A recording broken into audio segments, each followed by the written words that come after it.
Parlons maintenant de la directive Xinit. La directive Xinit permet d'exécuter une expression JavaScript au moment de l'initiation du composant. Prenons un exemple. Là, nous avons notre travail que nous allons faire. Ici, click and collect, on a notre variable de base xData. Donc, Xinit va nous permettre d'exécuter une expression JavaScript au moment de l'initiation. Prenons l'exemple, on a xData, title, click and collect. Nous, au niveau de Xinit, au lieu de mettre click and collect, on a cette exécution, on va mettre title, mode de livraison. Prenons un exemple comme celui-là, au lieu de click and collect, donc égal,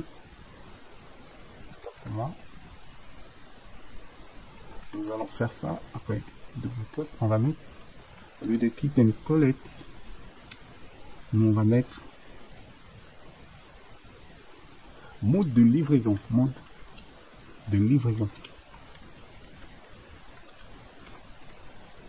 Voilà, j'enregistre.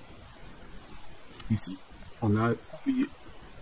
J'enregistre. Vous voyez, des amis, qu'est-ce qui se passe? Donc, au lieu de afficher ce qui est dans le x-data, nous, avec Xinit, on va exécuter. Cette fonction sera exécutée avant celle-là. Donc, vous pouvez la mettre, je vais couper au début. Rien ne change. Donc, vous voyez, des amis.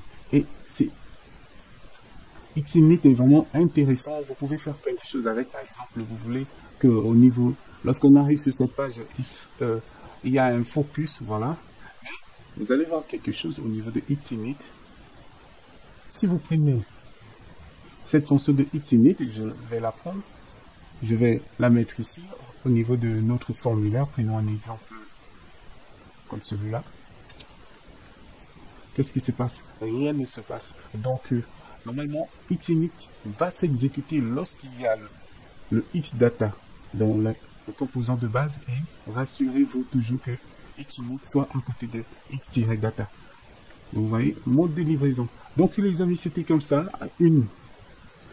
On se retrouve tout à l'heure pour la suite de notre cours sur Alpine.js.